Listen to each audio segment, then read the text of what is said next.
Özgürüz artık, psikiyatrist ağız kokusu çekmiyoruz. Durup mümleniyoruz, durduk yere frenleniyoruz. Mümlene kalbimleri bir etkilerse kendini belli tüketti. İsyan ettim artık etkiliyordu. Gelsin dağıtsın bir sınavı, gelsin nasıl fikirdirmekti.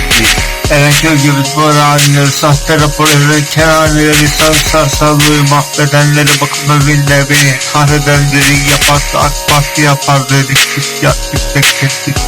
Sana cinayet sınır hayvanlık, her insana ilaç mantık değil geçti.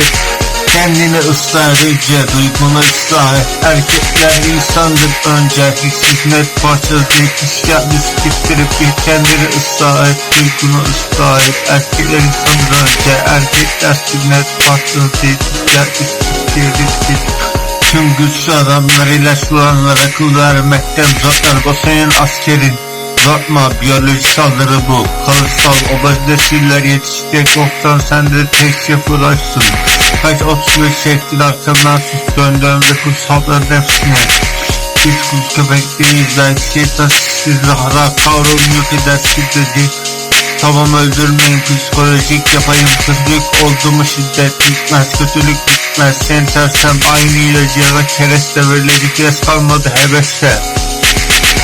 Islah et, duygunu ıslah et. Erkekler insandır önce, erkek sünnet parçası değil. Psikiyatrist siktirip git, kendine ıslah et, duygunu ıslah et. Erkekler insandır önce, erkek sünnet parçası değil. Psikiyatrist siktirip git.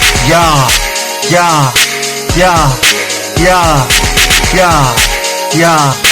ya ya ya ya ya 2026